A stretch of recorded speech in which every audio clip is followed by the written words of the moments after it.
ভুলেও যেন এই রেসিপি বাচ্চাদের সামনে না যায়, বাচ্চারা দেখার সাথে সাথে এই রেসিপি খাওয়ার জন্য বায়না করে বসবে। ওপর থেকে হবে একদমই ক্রাঞ্চি একটা টেস্ট, আর ভিতর থেকে পাবেন সফট, মুখের ভিতরে দিলে মেল্ট হয়ে যাওয়ার মতো একটা টেস্ট। অনেক বেশি ইউনিক একটা রেসিপি, আপনারা চাইলে বাসাতে ট্রাই করতে পারেন, ইনশাল্লাহ নিরাশ হবেন না।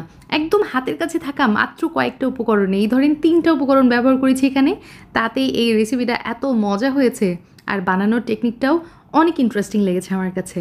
প্রথমে একটা প্যানের মধ্যে ব্যবহার করেছি 1/2 কাপ কনডেন্স মিল্ক, তার সাথে দিয়ে দিলাম 1 কাপ, মেজারমেন্ট কাপের 1 কাপ এখানে ডেসিকেটেড কোকোনাট। ডেসিকেটেড কোকোনাট মানে হচ্ছে শুকনো নারিকেল ওটা, তবে আপনারা চাইলে ফ্রেশ নারিকেলও কিন্তু এখানে ব্যবহার করতে পারেন। কনডেন্স মিল্কের সাথে আমি নারিকেল মিলিয়ে নেওয়ার পর আমার কাছে মনে হয়েছে একটু কনডেন্স মিল্ক অ্যাড করলে ভালো, সেক্ষেত্রে আমি আরও 4 টেবিল চামচ মতো অ্যাড করেছি। দেখতেই পাচ্ছেন ক্যানের হাফের বেশি অংশটুকু আমি এখানে ব্যবহার করে ফেলেছি।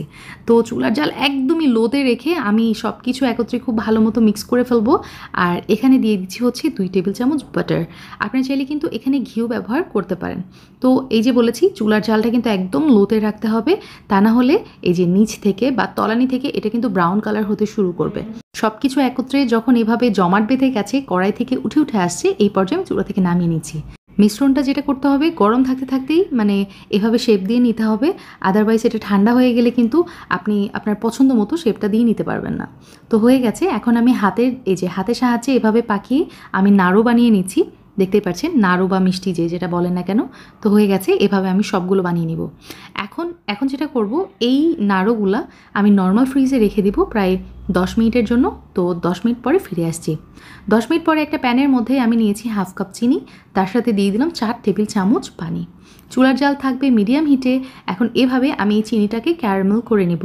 ব্রাউন কালার আসলে বুঝবেন হয়ে গেছে। তো এই পর্যায়ে চুলার জালটা আমি অফ করে দিয়েছি, ঠিক আছে। এই পর্যায়ে আমার চুলার জাল অফ থাকবে, কিন্তু এই যে প্যানটা কিন্তু চুলার ওপরেই রেখেছি, যাতে করে ক্যারামেল খুবই দ্রুত জমাট বেঁধে না যায়। তো এভাবে একটা করে এখন এই মিষ্টিটা নিব আর ক্যারামেলের মধ্যে আমি ডিপ করে নিব।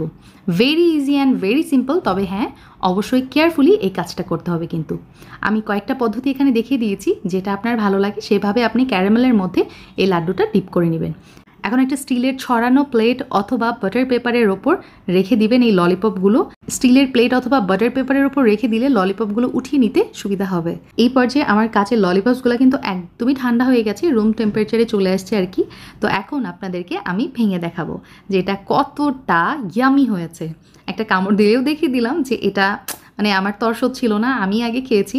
ওপর থেকে একদমই ক্রিস্পি আর ভিতর থেকে একদমই সফট।